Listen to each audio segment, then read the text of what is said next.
وزدني إيمانا من قلبي الحيران ناديت يا منان وأمرني بالغفران وزدني إيمانا ذنبي تعلاني للذل أرداني ذنبي تعلاني من قلبي. بسم الله الرحمن الرحيم. الحمد لله رب العالمين والصلاة والسلام على رسوله الأمين محمد وعلى آله وصحبه أجمعين ومن تبعهم بإحسان إلى يوم الدين. بینندگان عزیز و گرامی شبکه جهانی وصال حق، سلام الله علیکم و رحمته و برکاته. باز هم با قسمت دیگری برنامه زلال ایمان خدمت شما عزیزان و سروران هستیم. همکار عزیزم استاد سلیمانی بزرگوار را با خود در استودیو دارم. در آغاز سلام های گرم و داغ خود و شما بیننده های عزیز را خدمت جناب استاد تقدیم نموده، ایشان را خیر مقدم میگویم. و علیکم السلام و رحمت الله و برکاته. بنده خدمت شما برادر عزیز بزرگوارم استاد رحیمی عزیز و خدمت همه بینندگان این برنامه عرض سلام و ادب و احترام دارم و از اینکه این فرصت در اختیار ما قرار گرفتن الله نهایت سپاسگزارم. تشکر. سلامت باشید جناب استاد.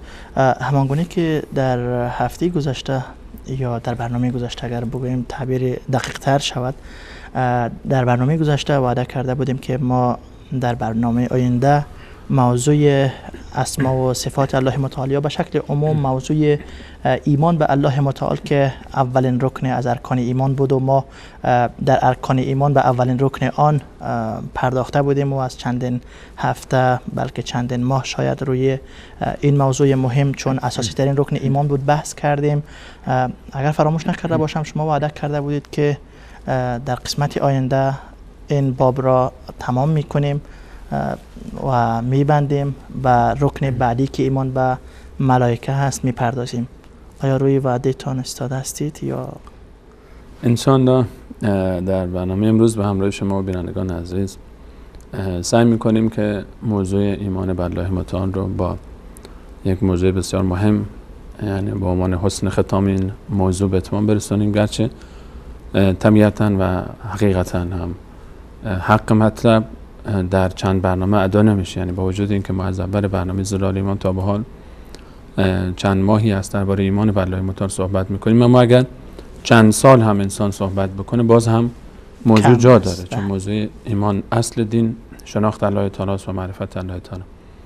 اما از اونجایی که ما قرار بود درباره ایمان و ارکان ایمان صحبت بکنیم و بعد از اون باز موضوع رو ادامه خواهیم داد ان شاء الله با موضوع بحث اسلام درست و احسان و این درجاتی هست که به هر حال بسیار مهم است شناختش و تفکیکش. به هر حال به همین قدر اکتفا می‌کنیم و در برنامه امروز ان شاء الله این موضوع رو خاتمه خواهیم داد و از برنامه بعد ان شاء الله بخش دوم رکن ایمان رو همونجور که شما اشاره فرمودید ایمان و ملائکه رو آغاز خواهیم کرد ان شاء الله. تشکر. سلامت باشید. بله بیننده های عزیز، همانگونه که شنیدید جناب استاد گفتن روی وعده خود استاد هستن. موضوع ایمان به الله متعال را در همین برنامه ان شاء الله به پایان میرسونیم و گفته بودن که در مسک ختام این موضوع ایمان به الله متعال سعی میکنیم الله متعال را از خلال سوره اخلاص بشناسیم. موضوع این هفته ما هست سوره اخلاص. سوره اخلاص کدام سوره است و آیا نام‌های دیگه هم دارد؟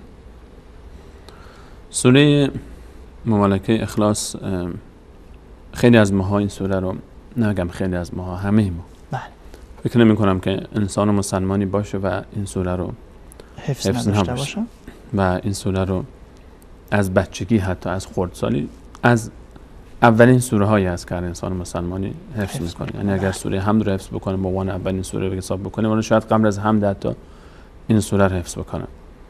سوره مبارکه اخلاص آنچه که در قرآن کریم و مصاحفی که ما الان داریم به این نام معروف هست بله و نوشته شده بالای این سوره سوره اخلاص. سومین سوره از پایان قرآن کریم هست، یعنی 112مین سوره قرآن کریم هست که 113 سوره قل اعوذ برب الفلق است و 114 سوره ناس، سوره ناس یا همون قل اعوذ برب الناس است. سوره اخلاص نام‌های دیگری هم داره درست. و این سوره یکی از نام‌های مهمش که اخلاص است. بله. و چرا اخلاص بهش گفته میشه؟ به این خاطر گفته میشه که چون محتوای این سوره بسیار مهمه در دست یافتن به اخلاص. چون این سوره خالص درباره توحید. درست. چون این سوره توحید خالص رو به ما یاد میده.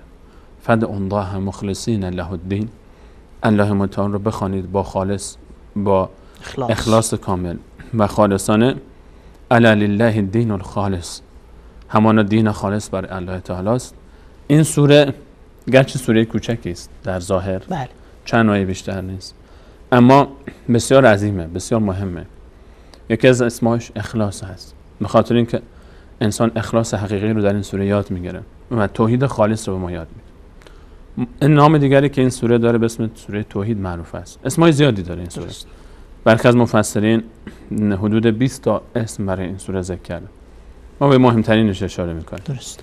مهمترینش که اخلاص بود که در مصاحف هم این گونه نوشته شده. سوره توحید هم گفته میشه این سوره توحید نامیده شده چون از اول تا آخرش توحیده و مهمترین ارکان توحید رو به ما یاد میده و یک تعریف جامع و کامل و مانعی از توحید به ما یاد میده. این سوره گرچه بسیار کوتاهه اما معانی بسیار وسیع و عظیمی داره این سوره. به این خاطر بهش میگن سوره توحید. نام دیگه این سوره برگرفته از آیه اول این سوره است، قل هو الله احد. به اسم سوره قل هو الله احد هم معروفه. درست. و در روایات رسول صلی الله علیه و سلم هم با این تعبیر ذکر شده، با این نام قل هو الله احد. نام دیگر این سوره قل هو الله است، مختصر قل هو الله احد. بله. برخی قل هو الله سوره قل هو الله نامیدن. نام دیگر این سوره صمد هست. صمد که الله الصمد از آیه دوم این سوره گرفته شده. درست. و به این خاطر بیشتر به این سوره صمد گفته میشه چون اسم الصمد که یکی از اسمهای الله تعالی است و بهش خواهیم رسید ان شاءالله در این موضوع و محور صحبت این موضوع این سوره است. این خیلی مهمه. درست. که اسم الصمد در این سوره تاکید بیشتری روش هست و هیچ جای قرآن دیگه ذکر نشده اسم الصمد مگر در این سوره. و مفاهیم دیگری که در این سوره هست در قرآن کریم در جای دیگه تکرار شده و هست، اما این اسم الصمد فقط در این سوره است. درست. به همین خاطر این سوره رو سوره صمد هم نامیدن چون محور صحبت و محور سخن این سوره این تعبیر هست، الصمد. درست. مهمترین بخش و تأکیدی که در این سوره است روی این هست و این چکیده توحید هست الصمد. و در توضیحات انشاءالله باز توضیح خود آیه الله الصمد بیشتر واضح خواهد شد که چرا.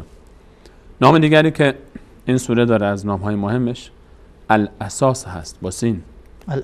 الاساس و به این خاطر الاساس گفته شده چون محتوای این سوره گفتیم درباره توحید هست. بله. و توحید اساس دینه. یقینا.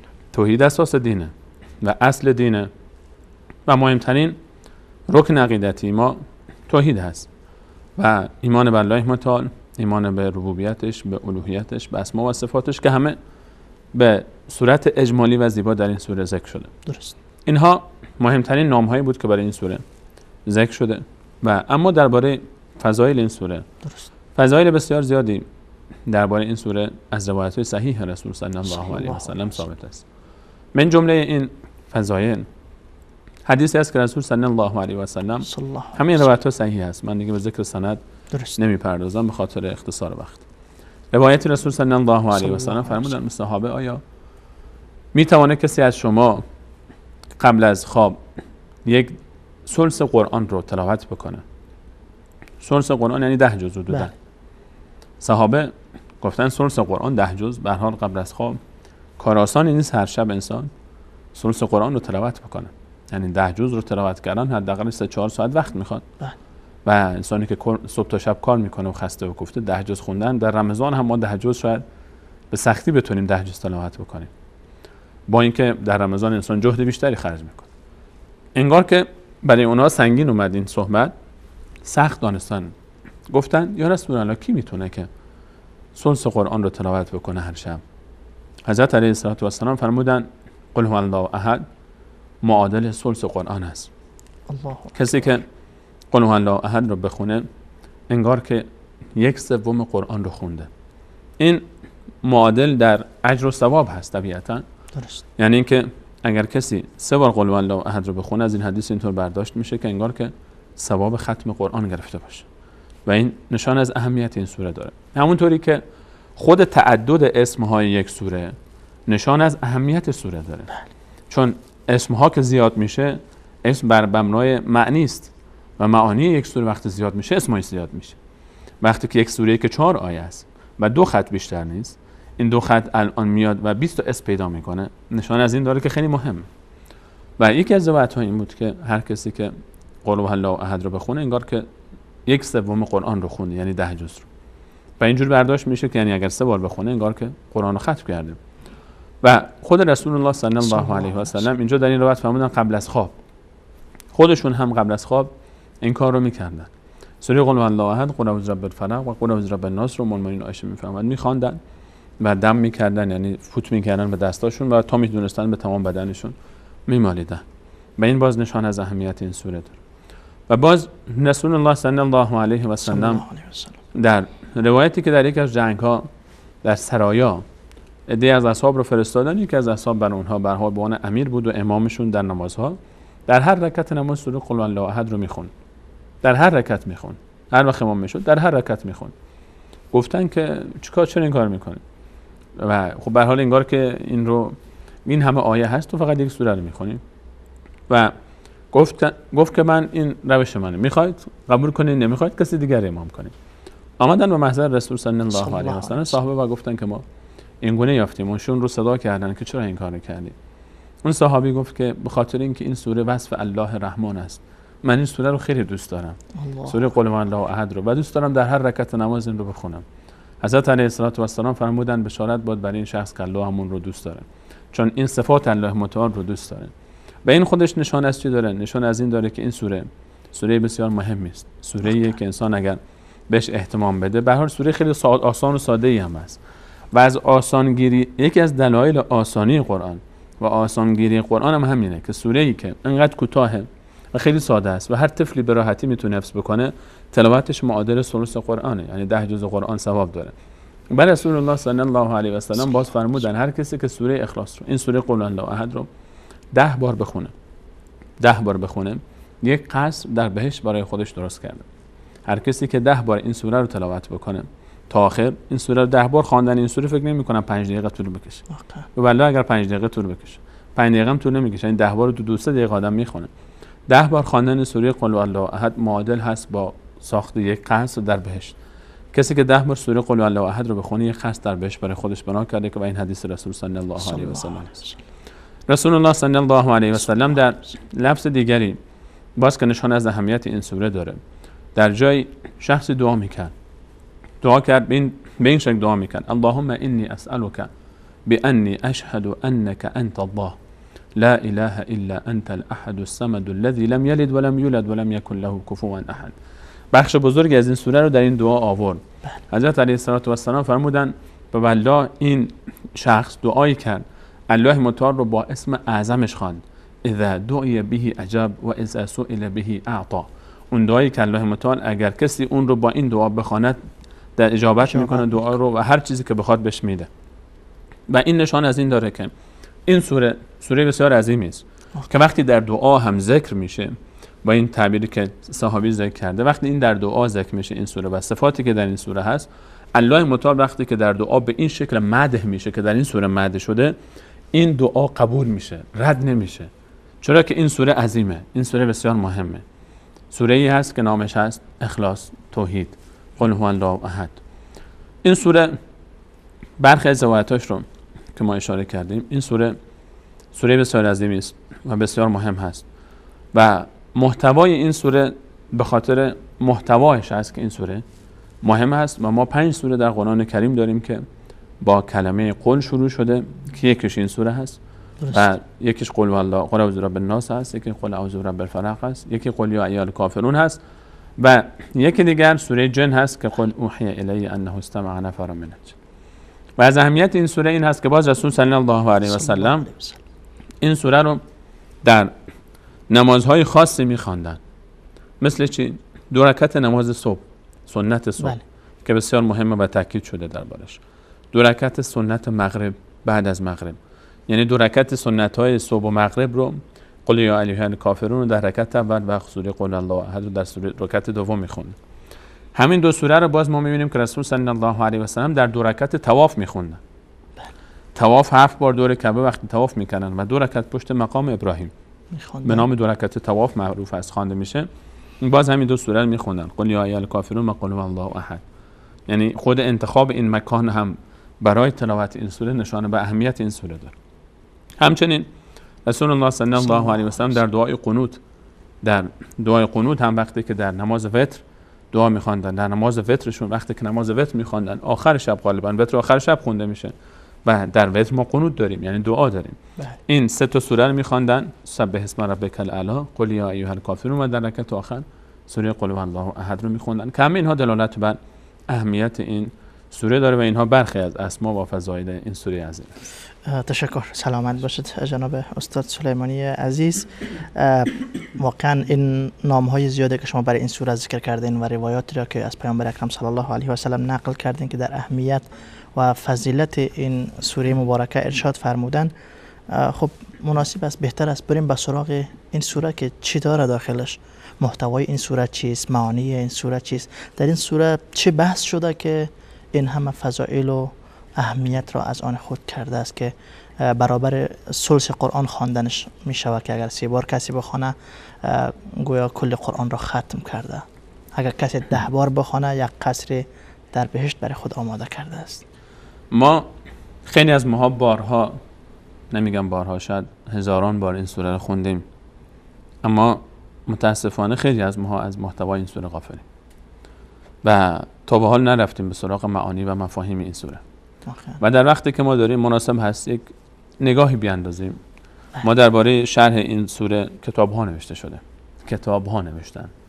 من برخی از مفسرین رو میدیدم که ماشاءالله در این باب مثلا سوره مثل اخلاص که 2 خط هست رو 70 صفحه 80 صفحه 100 صفحه درباره این سوره صحبت کردن، به حدی که انسان یعنی باید نصف روز وقت بگذاره، فقط 1 روز وقت بگذاره بخونه که چی گفتن. و برخی از تألیفات خاصی درباره تفسیر سوره اخلاص چاپ شده که حالا برخی از کتاب‌های تفسیر بزرگ جداش کردن و برخی از اینها وقتی صحبت میشه مفسرین درباره این به تفسیر اگه بخوام صحبت بکنن چندین ساعت فقط درباره این سوره صحبت شد. اما به صورت گذرا اگر این سوره عظیم رو باز بکنیم و با هم دیگه نگاهی بیاندازیم درباره این سوره مبارکه اخلاص که در آخرین صفحه مصحف عثمان طه و مصحفی که فعلا چاپ میشه با عنوان نسخه بین‌المللی قرآن جان اسلام، ما یک سوره داریم با 4 آیه که با کلمه قل شروع میشه. بعد از اعوذ بالله و بسم الله الرحمن الرحیم، بسم الله که برهان در آغاز سوره است، بسم الله الرحمن الرحیم داریم و بعدش قل.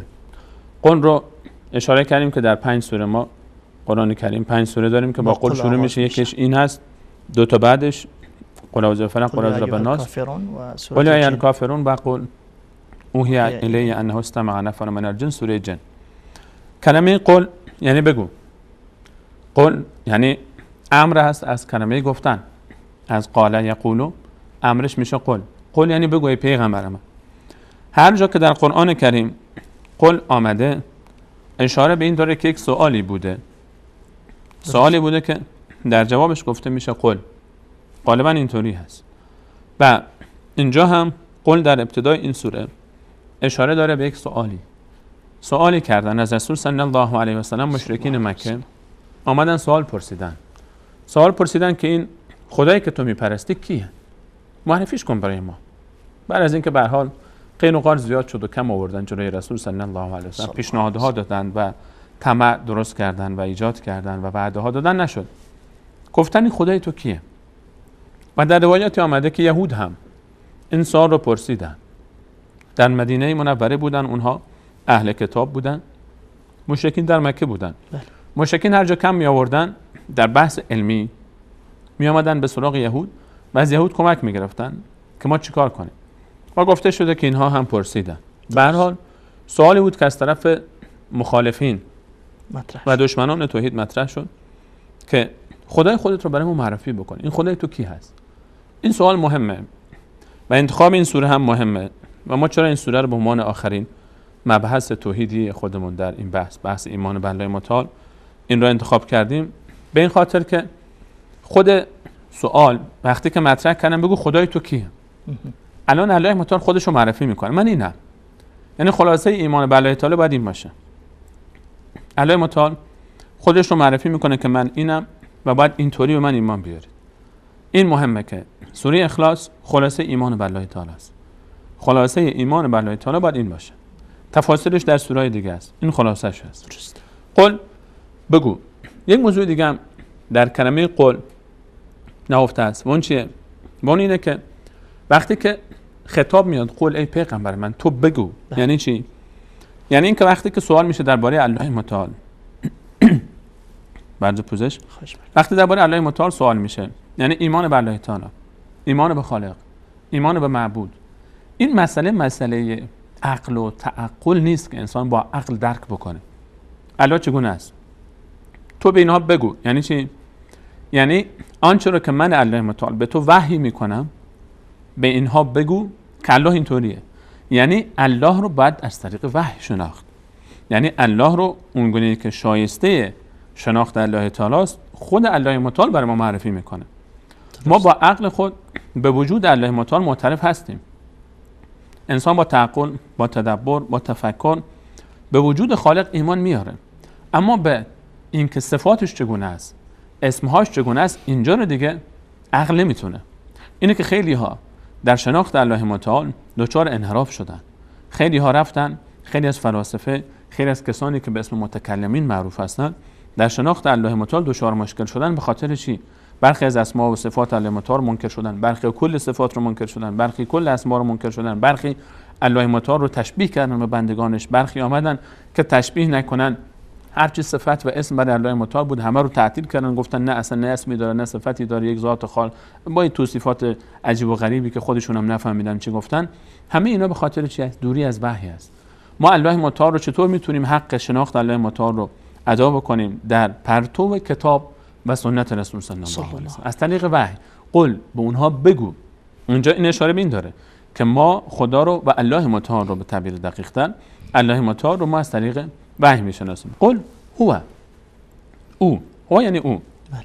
این هو اینجا، این هو یکی از اسمهای الله تعالی نیست. هو ضمیره، نه؟ بله. ضمیر اشاره به او، یعنی او ما در فارسی میگیم او، در عربی میگن هو.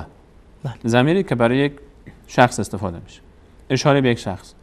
اینجا این ضمیر هو یکی از اسمهای الله متعال نیست. اینجا ضمیر شأنه، یعنی آنچه که شما ازش پرسیدید اونا میگفتن من هو ربک، این اون خدایی که شما میپرستی کیه؟ الله متعال میفهمد هو، اونی که شما گفتید، اونی که ازش پرسیدید، اون ذاتی که از او سوال کردید، اون الله هست. قل هو الله، او الله هست. این هو اسم الله تعالی نیست. درست. که ما بگیم یاهو یاهو یاهو یاهو. چرا؟ ولله الاسماء الحسنى فادعوه بها. ما گفتیم الله متعال اسماء حسنایی داره که باید با اون اسماء حسنا او رو خواند، نه؟ سبح اسم ربک، سبح اسم ربک. تسبیح اگر میکنی اسم رب تو باید تسبیح بکنی. ما وقتی الله متعال رو میخوایم ندا بکنیم باید با اسماء الله متعال ندایش بکنیم. اسمی رو باید بیاریم که ثابت باشه و از اسماء الله متعال هو اسم نیست، هو ضمیره. یک کسی مثلا بگه یاهو، بعضی هستن دیده میشه میگن یاهو یاهو، این معنی نداره. یاهو این هو کیه؟ این هو کیه؟ این هویی که هر کسی میتونه بگه یاهو مرادش عیسی باشه، میتونه مرادش کسی دیگری باشه، درسته؟ و این اسم خاص الله متعال نیست. وقتی ما میگیم یا الله دیگه مراد غیر الله تعالی نیست. وقتی میگیم یا رحمان غیر الله متعال مراد نیست، یا صمد غیر الله متعال مراد نیست. و وقتی میگیم یاهو هر کسی میتونه باشه این هو اسم الله تعالی نیست که ما بگیم یاهو یکی از اذکار باشه که یاهو یاهو. پس اینجا این هو رو باید دقت بکنیم که ضمیرش، یعنی اینکه اون کسی که شما ازش پرسیدید اون کی است؟ هو الله. قل هو الله، بگو او الله است. درباره الله ما به تفصیل صحبت کردیم، به اسم ذات، اسم اعظم الله متعال. این اسم لفظ جلاله. بله. ما به اسم لفظ جلاله میشناسیم. اسم اعظم الله متعال در بسیاری از و قول راجح تر این است که اسم اعظم الله، اسم اعظم خود همین لفظ جلاله الله متعال است. معنی مختصر الله در لغت دو تا معنی است. یکی این که از علیه گرفته میشه به معنای اشتاقه، اون ذاتی که الله اون ذاتی است که دلها به سوی او شوق پیدا میکنه، مشتاق میشه به اون. و یکی از معانی دیگه علیه یعنی تحیره، اله، الله اون ذاتیه که عقلها در شناختش متحیر موندن درباره این. ولا یحیطون به علما، احاطه ندارن به الله متعال، نه که نتونن بشناسنش. شناخت ما نسبت به الله متعال شناختی نیست که کلا احاطه کامل داشته باشیم به الله متعال.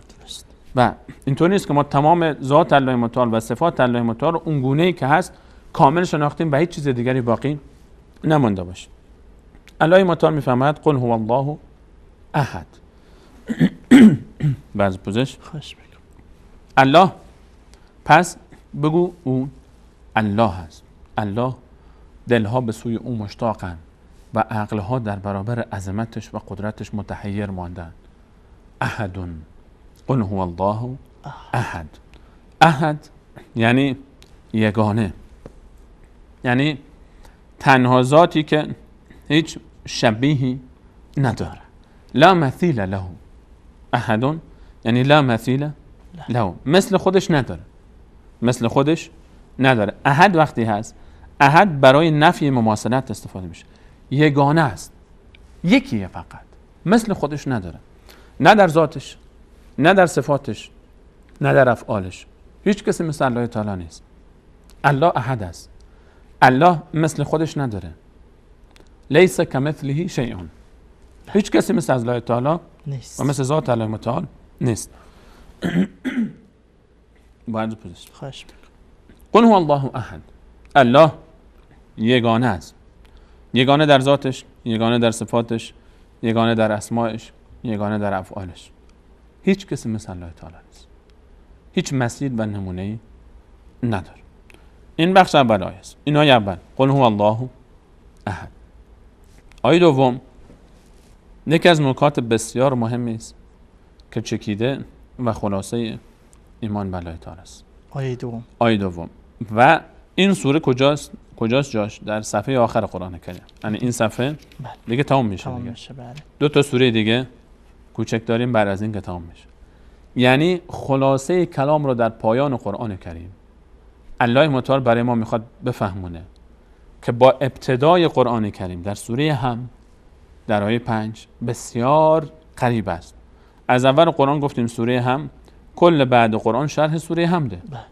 ایاک نعبد و ایاک نستعین که اونجا آمد رو الله متعال شبیه اون محتوا رو در سوره قل هو الله احد در آیه الله الصمد برای ما ذکر میکنه و کل ما بین سوره هم در ابتدای قرآن و سوره اخلاص در انتهای قرآن همه آنچه که از دلایل و از تاریخ و از مسائلی که در آسمان هست و در زمین هست، از گذشته ها بود، از آینده ها بود و نمونه ها، داستان ها، قصه ها، مثال ها، دلایل عقلی، دلایل نقلی، همه چی که ذکر شد از کتاب های قبلی، از امت های قبلی، همه اینها میخواد ما رو برسونه به الله الصمد که در پایان اینجا ذکر میشه و این بسیار مهم و نکته است که همه ما رو این باید با دقت و تأکید ببینیم که این آیه الله الصمد از ما چه میخواد. بسیار خوب، پس اجازه بدیم بریم با سراغ یک برنامه کوتاه. بیننده های عزیز وقفه کوتاه را میگیریم و برمیگردیم با ادامه موضوع سوره اخلاص، آیه مبارکه الله الصمد. برمیگردیم، با ما باشید.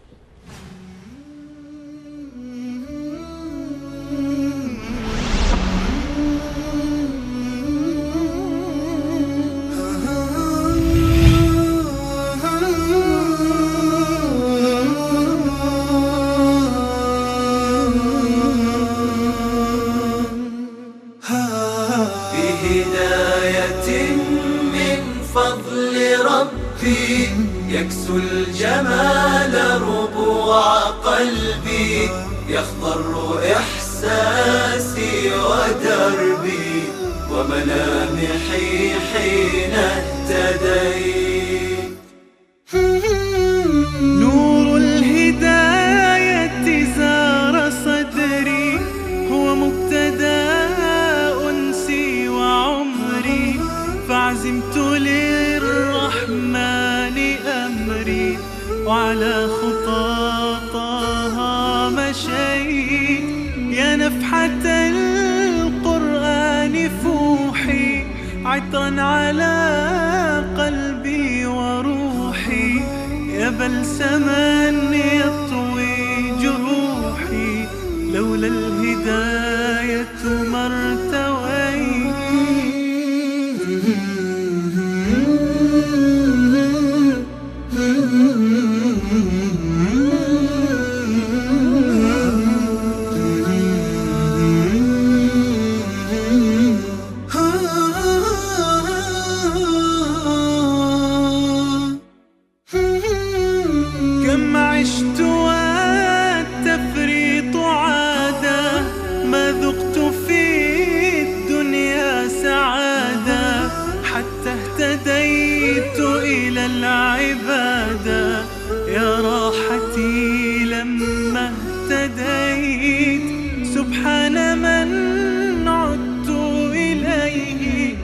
بسطت لنا كلتا يديه، ألقيت أوزاري عليه، يا رب فاغفر ما عصيت.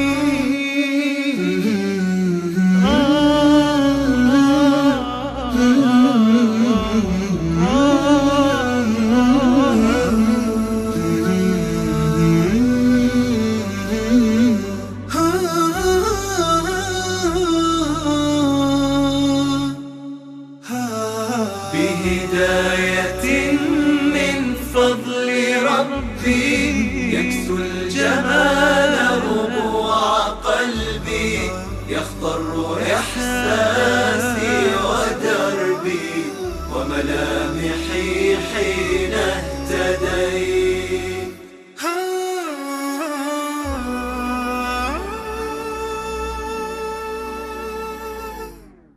بهداية من فضل ربي يكسو الجمال ربوع قلبي، يخضر إحساسي ودربي وملامحي حين اهتديت. من قلبي الحيران ناديت يا منان، أغمرني بالغفران وزدني إيمانا. من قلبي الحيران ناديت يا منان، أغمرني بالغفران وزدني إيمانا. ذنبي تعلاني للذل أرداني، ذنبي تعلاني. با سلام مجدد خدمت شما بیننده های عزیز، با موضوع سوره مبارکه اخلاص در برنامه زلال ایمان خدمت شما عزیزان هستیم. قبل از میان برنامه در مورد نامهای این سوره مبارکه و همچنان فضائل این سوره که از زبان مبارک پیامبر اکرم صلی الله علیه و سلم در مورد این سوره چه احادیثی چه روایات نقل شده و ایشان در مورد فضائل این سوره چه چیزهایی گفتن را خدمتتون عرض کردیم و همچنان در شرح و معنای این سوره مبارکه پرداختیم تا این مهمترین سوره قرآن کریم را بدانیم که با ما چی میگوید. اولین آیه این سوره را البته جناب استاد شرح کردن، به آیه دوم رسیدیم، گفتن که این دیگه مهمترین بحثی در قرآن کریم هست که در آغاز قرآن کریم در آیه مبارکه ایاک نعبد و ایاک نستعین سوره فاتحه که وارد می شود که ما باید تنها الله را عبادت بکنیم و تنها از او استعانت بکنیم. الله الصمد که آیه دوم سوره مبارکه اخلاص هست عین همان مفهوم ایاک نعبد و ایاک نستعین را به ما میرساند. اما چطور؟ در سوره مبارکه اخلاص گفتیم که نام این سوره آنچه که در مصحف و قرآن کریم هم ذکر شده اخلاص است. بله. از بین همه سوره ها و همه سوره هایی که بود، مخصوصا سوره توحید، مثلا نام توحید نامی است که ظاهرا مهمتر از اخلاص به نظر میرسه. بله. اما نام اخلاص انتخاب شده برای این سوره چون دقیق تر است از تعبیر توحید. ما وقتی که صحبت از اخلاص میکنیم نقطه مقابلش دیگه خود به خود ریا، شرک، همه اینها داخل میشه. اخلاص اون اوج عبادتی است که برای الله متعال صورت میگیره و اوج اعتقادی است و صحیح ترین خالص دیگه. اخلاص از خالص، از خلوص گرفته میشه، یعنی ایمان خالص، یعنی توحید خالص که شک و شبهه‌ای درش نیست. درست. اینجا در آیه دوم الله متعال میفرماید الله الصمد. از صمد اینجا کلمه اخلاص گرفته شده. از صمد سوره نام اخلاص گرفته اینجا. بعضی اصلا میگن به جای سوره اخلاص میگن سوره صمد. درست. صمد معانی مختلفی داره. درست. یکی از معنی های الصمد، خود اسم الصمد به معنای سید مطاع هست.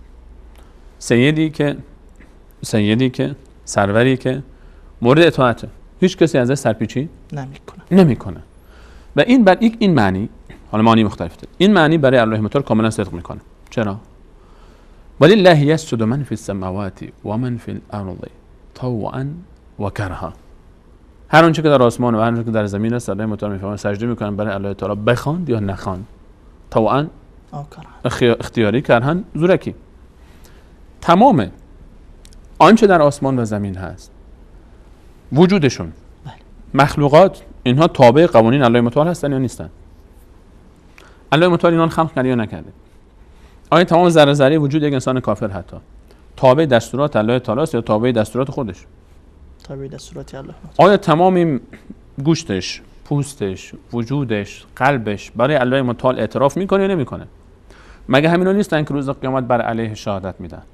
یوم تشهد علیهم ارجلهم و ایدیهم و ارجلهم بما کانوا یکسبون.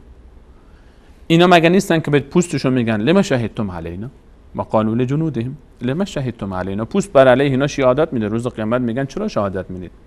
چون تمام وجود انسان ها و الله تعالی میفرماید که ان من شیء الا یسبح بحمده ولکن لا تفقهون تسبیحهم.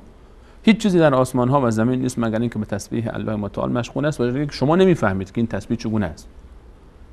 در باب اتباع و اعتراف و اینکه ما تمام وجود ما چه انسان مسلمان باشه یا کافر معترف به وجود الله متعال، شکی در این نیست. اما اینکه خود شخص اعتراف نمیکنه، این هم مسئله ایمان، مسئله وقت فقط. آخر عمر همه ایمان میارن، حتی فرعون. لحظه مرگ وقتی که ملک الموت رو ببینید دیگه اون موقع ایمان فایده هم نداره. الله الصمد یعنی الله سید مطاع است. تمام آسمان و زمین تابع الله تعالی است. اختیار تمام ذره ذره عالم به دست الله متعال است. این یک معنیش. صمد به معنی سید مطاع است. صمد به معنی الغنی هم میاد که ما غالبا این معنی رو فقط بعضی جا در ترجمه ها میگن صمد می‌نویسن بی‌نیاز. بله. الله صمد، الله بی‌نیاز است. این یکی از معانی است. غنی، الغنی یک از نام‌های یک از معانی از صمد است. درست. یعنی بی‌نیاز. بی‌نیاز از چی؟ بی‌نیاز از همه چی. یعنی اینکه تمام عالم محتاج به او اند در همه چیز. همه چیز در همه چیز محتاج الله تعالی هستند و الله تعالی در هیچ چیزی محتاج هیچ چیزی نیست و هیچ کسی نیست. این یعنی الغنی، این یعنی الصمد. یعنی تمام آنچه که در آسمان و زمین است محتاج الله تعالی است و الله تعالی محتاج هیچ چیزی در آسمان ها و زمین نیست. این یکی از معانی چی است؟ صمد است. معنی دیگر صمد که از لغت هم گرفته میشه، خود صمد در لغت به چه معنی است؟ صمد در لغت به معنی قصد است. صمد یعنی قصد. در روایتی که از صحابی عبدالله ابن عمرو ابن جموح ذکر شده در بحث جنگ با ابو جهل در بدر، بله، اومده که فصمدته یعنی فقصدته، قصد کردم به سوی او حرکت بکنم. صمد یعنی چی؟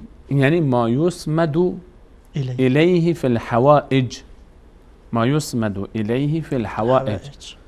تعبیر ساده ترش ما یقصد الیه فی الحوائج. آنچه که در حاجت ها، آن ذاتی که در حاجت ها به او مراجعه می شود، به او رو آورده می شود، به او رو آورده می شود رو بهش میگن چی؟ صمد. این خیلی مهمه. ذات الله الصمد یعنی فقط الله تعالی است که در حاجت ها، در جلب منفعت یا دفع مضرت باید به سوی او مراجعه کرد. چرا؟ چون او بی‌نیاز است. یکی معنی دیگه‌ش این بود دیگه. چرا؟ چون اوست که سید مطاع در آسمان ها و زمین است. اونه که ولله یسجد من فی السماوات والارض. مگر این نیست؟ و اوست که طعام میده و طعام نمیخواد از کسی.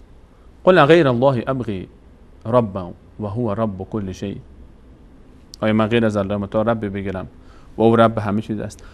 در تعبیر دیگر قل غیر الله اتخذ ولیا، غیر از الله متعال من ولی بگیرم فاطر السماوات والارض و هو یطعم ولا یطعم. یک از معانی غنی اینه که یطعم، معنی صمد یکیش معنیش اینه که یطعم ولا یطعم.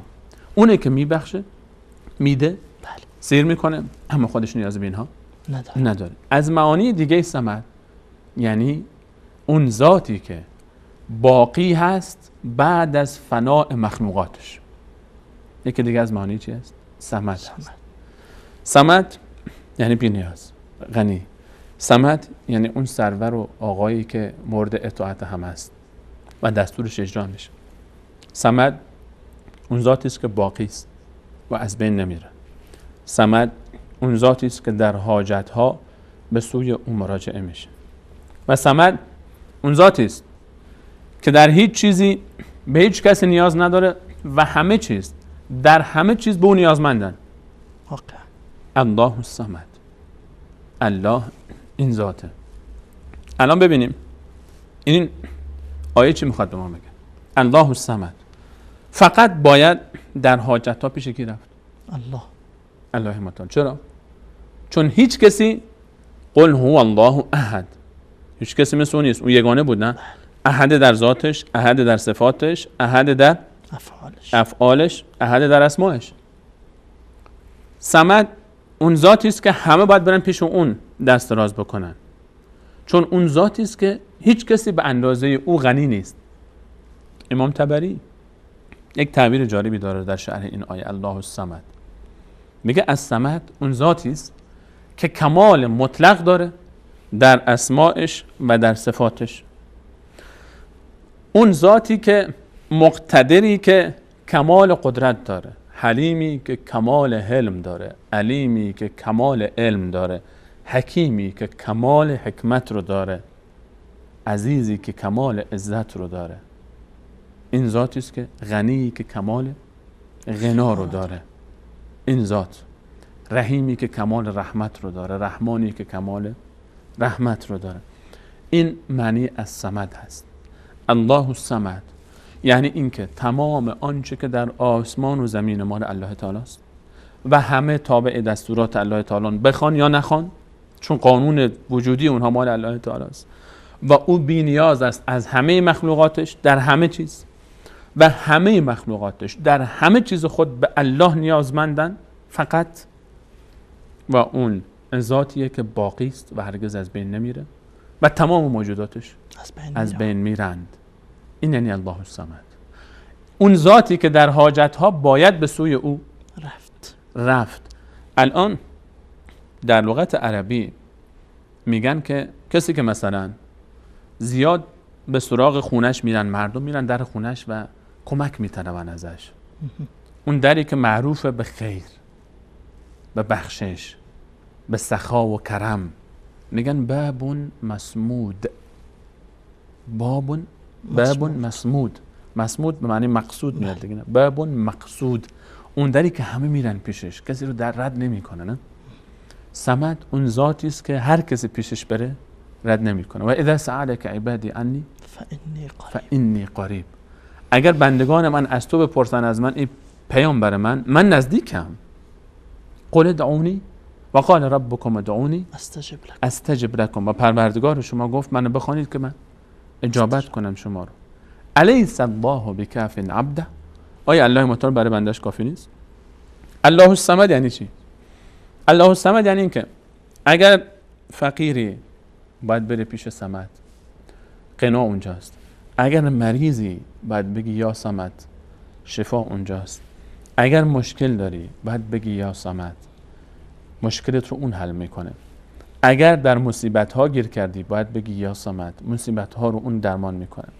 اگر بچت رو دکترها قطع امید کردن باید بگی یا صمد، بری در صمد رو بزنی، چون اونه که فقط در همه چیز همه به او محتاجن و او در هیچ چیزی به هیچ چیزی محتاج نیست. ولیس کمثله شیء قل هو الله احد. حالا در آیه آخر هنوز ما موندیم، بحث مونده هست. این مختصری از معنای الله الصمد هست. هر کسی در آسمان و زمین به الله متعال نیازمنده و محتاجه. به الله متعال به هیچ کسی محتاج نیست و در حاجت ها فقط باید پیش الله متعال رفت. فقط باید پیش الله متعال رفت که ایاک نعبد و ایاک نستعین. ما فقط تو رو عبادت میکنیم. چرا؟ چون تو صمدی، چون تو ذاتی هستی که سید مطاعی. هیچ کسی در برابر تو نمیتونه حرفی بزنه. تو احدی، احد صمدی. تو احد صمدی، هیچ کی مثل تو نیست و تو سید مطاعی و قدرت مطلق به دست توه و همه به تو نیاز دارن در همه چیز و تو به هیچ کسی نیاز نداری در هیچ چیز. به همین خاطر ایاک نعبد، فقط تو رو میپرستیم. و ایاک نستعین. ما فقط از تو استعانت میکنیم، چون تو صمدی، چون تو مقصودی، چون تو باب الحوائج پیش توست، چون ما در حاجت ها فقط باید پیش تو بیاییم، چون ما یفتح الله للناس من رحمت فلا ممسک لها. وقتی که الله متعال در رحمت رو بروی کسی باز کنه نمیتونه کسی دیگه جلوش رو بگیره. و ما یمسک فلا مرسل له من بعد. و اگر در رحمت رو الله متعال بروی کسی بست ابدا نمیتونه غیر الله متعال در رو روش باز بکنه، چون اون باقیه و فنا ناپذیر است. اگر چی چون ایمان اون رفت غنیه. واسطه شد و سفارش کرد، جبرائیل امین هم نمیتونه کاری بکنه. رسول الله صلی الله علیه و سلم هم خود آیه رو الله متعال به کی میفهمد این آیات رو؟ قل ای پیغمبر من، ای محمد امین، ای محمد کیست علیه الصلاه و السلام؟ صلی الله کی محمد صلی الله علیه و سلم. و کان فضل الله علیک عظیما. الله متعال میفهمد فضل الله تعالی بر تو خیلی عظیم بوده.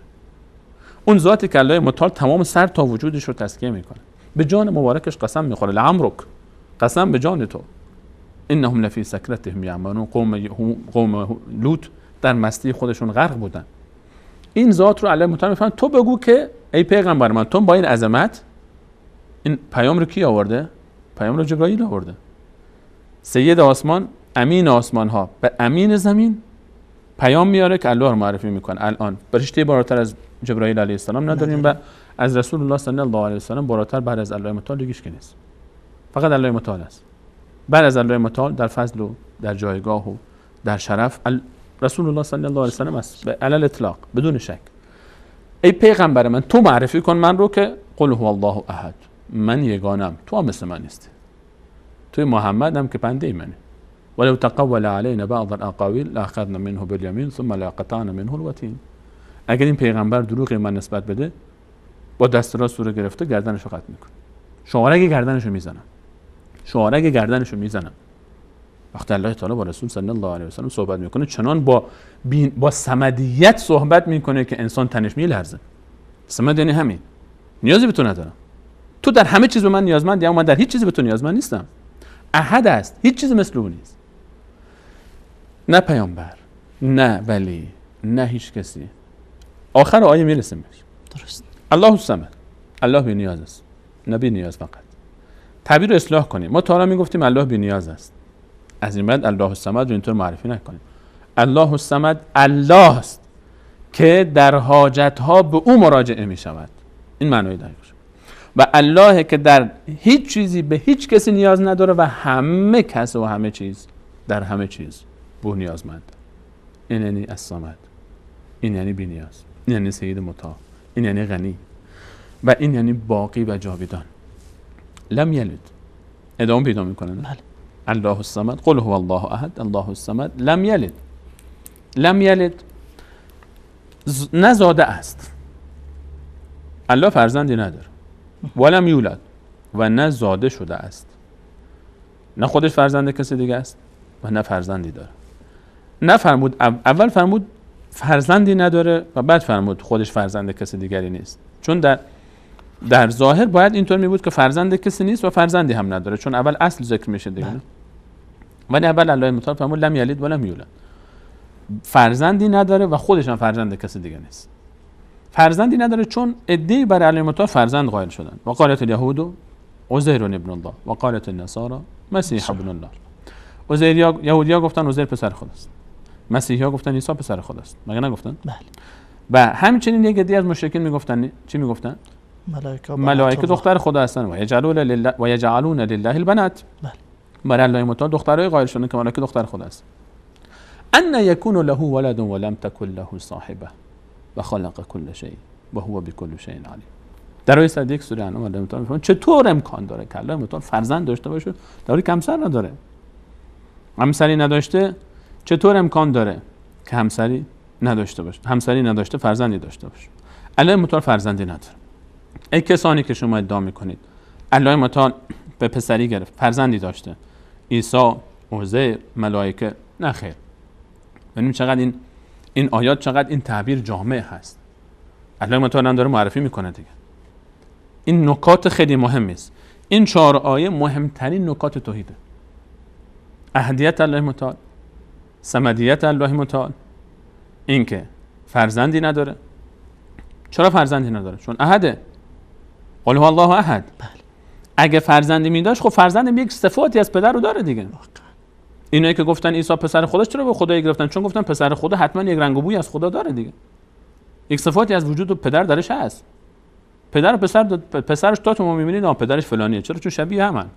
در استعداد، در ذکاوت، در هوش، در خیلی چیزا شبیه هم میشن. الله متعال فرمود قل هو الله احد. اون یگانه است.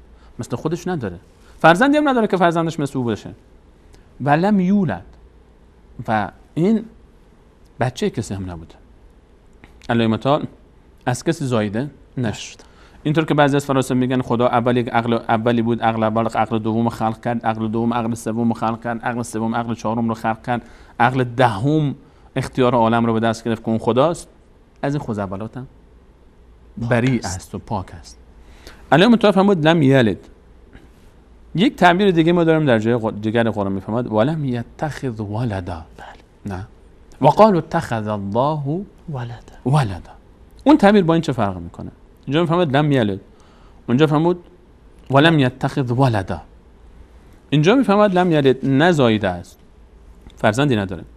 اونجا میفهمد ولم یتخذ ولدا، لم یتخذ ولدا، فرزندی نگرفته برای خودش. احتمال داره احیانا کسی خودش فرزند نداره اما کسی رو به فرزندی گرفته باشه.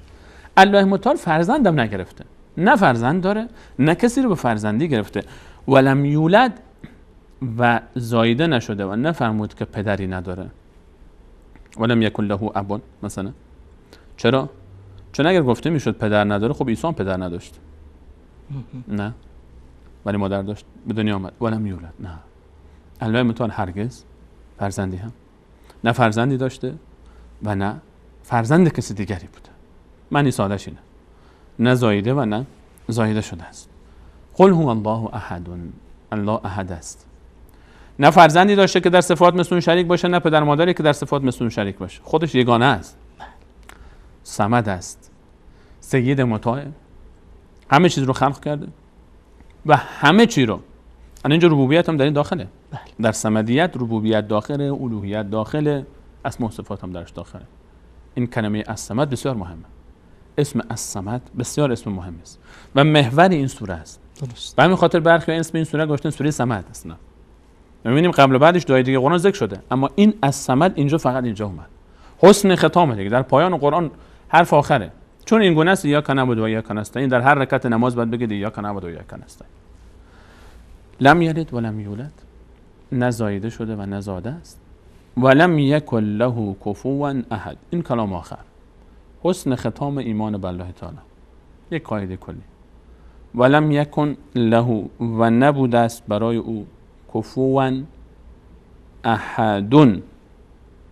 هیچ کسی کفو الله متعال نبود. کف یعنی همشأنش، نظیرش، مثلش. ما یک بحثی داریم میگیم که مثلا در ازدواج مبحث فقهی مفصلی است. سعی بکنید که هم کف به شما باشه. کبوتر با کبوتر، باز با باز. شبیه شما باشه. نظیر شما باشه، مثل شما باشه، حداقل بتونید با هم زندگی بکنید. کف یعنی نظیر، یعنی مثیل. ولم یکن له کفوا. هیچ کسی به الله متعال نظیرش نیست، شبیهش نیست، مثیلش نیست. احدون. هیچ ذاتی، هیچ کسی در آسمان و زمین مثل الله متعال نیست در هیچ چیزی. در آیه 11 سوره مبارکه شورا در پایان آیه الله متعال میفرماید لیس کمثله شیء. هیچ ذاتی مثل الله تعالی نیست. و هو السمیع البصیر. و او سمیع هست، سمیع مطلق، سمع داره، میشنوه، و بصیر مطلق هست، یعنی میبینه. از پوزش خواهش میکنم. الان در این آیه ولم یکن له کفوا احد با اون آیه 11 سوره مبارکه شورا لیس کمثله شیء و هو السمیع البصیر، این خلاصه مبحث است. الله احد به مانند خودش نداره. اول و آخر آیه مثل همه دیگه، نه؟ قل هو الله احد ولم یکن له کفوا احد. اینجا با احد تمام میشه. اونجا هیچ کسی مثل الله متعال نیست، یگانه است در ذاتش، یگانه است در صفاتش، یگانه است در اسمایش، یگانه است در افعالش. لیس کمثله شیء، مثل الله تعالی کسی نیست. و هو السمیع البصیر، الله متعال سمیعه، بصیر هم هست. سمع داره، شنوایی، و بصر، بینایی داره. بله. میشنه و میبینه. خب اینجا سوال پیش میاد، الله متعال سمع داره، انسان هم سمع داره که نه؟ و جعل لکم السمع والابصار والافئده. الله متعال میفهمد برای شما سمع گذاشتم، بصر گذاشتم. خودش برای خودش هم میفهمد با هو السمیع البصیر. سمیع کسی که سمع داره، بصیر کسی که بصر داره. ببینید چطور میشه الله هم سمیع و بصیر است، انسان هم سمیع و بصیر میشه که سمع و بصر برای الله متعال با سمع و بصر برای بنده خیلی فرق میکنه. الله متعال ما رو هم میگه و جعل لکم السمع والابصار، ما هم شنوایی داریم، بینایی داریم. بله. اما لیس کمثله شیء، اما این سمع و بصر ما مثل الله تعالی نیست، هرگز نیست. مال الله تعالی در کمال مطلقه، مال ما نه. سمع ما پشت دیوار نمیشنه، بصر ما که فقط یک پارچه جلوش بگذارن تموم دیگه، پشتش دیگه نمیشه. در ظرف مطلق است. اصلا سمع ما کجا و سمع الله متعال کجا، بصر ما کجا و بصر الله متعال کجا. چند نکته بسیار مهم در پایان بحث ایمان به الله متعال از این دعای لم یکن له کفوا احد و لیس کمثله شیء و هو السمیع البصیر در آیه 11 سوره شورا. این خیلی مهمه این نکات در باب اسما و صفات الله متعال. ما وقتی که از اسما و صفات الله متعال صحبت میکنیم، عقیده اهل‌سنت و الجماعت اینه آنچه که از اسمها و صفات در قرآن و سنت صحیح برای الله متعال ذکر شده ما اون رو اثباتش میکنیم. درست. الله متعال این اسم و این صفت رو داره، چرا که در قرآن اومده، در حدیث صحیح اومده. درست. اما این به این معنا نیست که ما وقتی میگیم که ما ثابت میکنیم که الله این رو داره، این صفت رو داره، این اسم هم داره، چرا خودش گفته. اما به این معنا نیست که این اسم و صفت اگر ظاهرا تشابهی داره با انسان، در حقیقت هم تشابه داشته باشه با انسان. الله متعال همونجوری که گفتیم سمع داره، بصر داره، ما هم داریم و ما سمع ما با سمع الله متعال فهم میکنیم، بصر ما با بصر الله متعال فهم میکنیم. ما اثبات میکنیم اسما و صفات الله متعال رو. درست. انکارش نمیکنیم. درست. تعطیلش نمیکنیم. درست. تعویلش نمیکنیم که اینجا منظور مراد است. اینجا نه مثلا ید الله اومده، الله متعال میفهمد با دست خود. الذی بیده الملک. بله. میگیم دست الله متعال. دستی که دست الله متعال میگه دست. بله. اما نمیدونیم که این دست چگونه دستی است و تشبیهش هم نمیکنیم که مثل دست بندگان باشه. درست. و ردش هم نمیکنیم. وقتی خود الله متعال گفته خب ما چیکارش کنیم؟ ردش کنیم. خود الله متعال فرموده در قرآن فرموده. درست. و تمثیلش هم نمی‌کنیم، مثال بیاریم که دستی مثل دست انسان هاست و مثل دست دیگری است. نه. کیفیتش بر ما مشخص نیست. کیفیتی داره که بر ما مشخص نیست. درست. اینه که لیس کمثله شیء، همونطور که ذات الله متعال، الله متعال ذاتش با مخلوقات، با ذات مخلوقات متفاوت است، اسما و صفاتش هم با اسما و صفات مخلوقات متفاوت است. بله. حقیقتش برای الله متعال مشخص است. درست. ما بهش ایمان داریم، ثابتش میکنیم، انکارش نمیکنیم، ردش هم نمیکنیم و تعبیر غیر صحیح هم نمیکنیم. درست. و اینکه تشبیه هم نمیکنیم. درست. و تمثیلش هم نمیکنیم، یعنی که شبیه فرعون تمثیلش بکنیم، نه، هرگز این چیزا نیست. ما با آنچه که آمده آمنا و سلمنا سمعنا و اطعنا ثابت میکنیم لیس کمثله شیء. خلاص. مشکل اصلی کسانی که مشرک شدن، کسانی که در اسما و صفات منحرف شدن اینه که این آیه رو ولم یکن له کفوا احد، هیچ کسی همزات الله شبیه الله متعال نیست، مثل الله متعال و نظیرش نیست، و اون آیه 11 سوره شورا رو که لیس کمثله شیء اون رو نفهمیدن. درست. اینه که دچار مشکل شدن. الله متعال هیچ چیزی مثل الله متعال نیست و اینو فراموش نکنیم. چون مثل الله متعال نیست، الله نیاز به وزیر نداره، نیاز به پارتی بازی نداره، نیاز به شفیع نداره، نیاز به اینکه نداره که دربار باشه، نیاز به این نداره فلانی بهش خبر بده که فلانی ببخش فلانی نبخش. همه جا سمیع مطلق است، بصیر مطلق است، علیم مطلق است، عالم الغیب است. اینطور هم نیست که ولم یکن له کفوا احد، هیچ کسی مثل الله تعالی نیست. اینطور نیست که 14 تا خدا خلق کرده باشه، خدا مثل خودش، که فقط یک فرق به خدا داشته باشن، کون خالق اینا مخلوق، وگرنه هیچ فرقی با الله تعالی نداشته باشه. کفر مطلقه، این شرک مطلقه. قل هو الله احد، فقط یگانه است در اسمایش، در صفاتش، در ذاتش، در افعالش. هیچ ذاتی از مخلوقات مثل اون نیست که چون او که الله الصمد است، اون که سید مطاع است، اون هست که فقط در حاجت ها باید به او مراجعه کرد و اینها رو فراموش نکنیم که فقط الله تعالی است که یگانه است در همه چیز. هیچ ذاتی از بندگان مثل او نیست، هیچ ذاتی در هیچ صفتی مثل الله متعال نیست و الله متعال در هیچ صفتی مثل بندگانش نیست و اون قدرتی که پیش الله تعالی است پیش هیچ کسی نیست و فقط در حاجت ها باید به الله متعال مراجعه کرد. خلاصه سوره قل هو الله احد. الله در همه چیز یگانه است، فقط باید به او مراجعه کرد در حاجت طلبیدن ها. این بسیار مهم. فقط حاجت ها خودتون رو از الله میخواهید، چرا که او فقط حاجت ها به او مراجعه میشه. صمد یعنی همین، نه پدری داشته نه فرزندی، نه زاییده شده و نه زاییده است و هیچ کسی هم در هیچ چیزی مثل الله تعالی نیست. این خلاصه مبحث سوره توحید و خلاصه ایمان بر الله تعالی است که یگانه است در اسمایش، در ذاتش، در اسمایش، در صفاتش، در افعالش و فقط باید در حاجت ها به او مراجعه کرد و نزاییده شده و نزاییده است و هیچ کسی در هیچ چیزی مثل او نیست. تشکر. سلامت باشید. جزاکم الله خیرا و بارک الله فیکم. بیننده های عزیز، بحث ما در باب رکن اول از ارکان ایمان که ایمان به الله متعال بود همینجا به پایان میرسد. انشالله با قسمت بعدی برنامه زلال ایمان با موضوع رکن دومی از ارکان ایمان که ایمان به ملائکه است خدمت شما برمیگردیم. همه شما عزیزان را به خداوند یکتا و یگانه میسپاریم. الله یار و مددگارتان. السلام علیکم و رحمت الله و برکاته. جزاكم الله خير.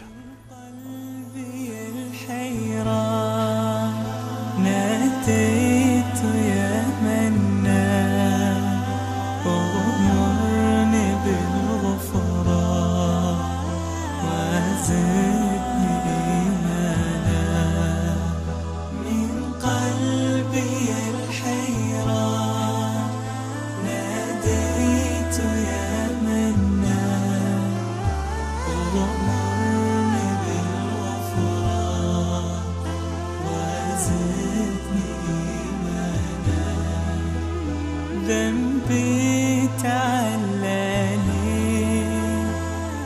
للذل أرداني ذنبي تعلاني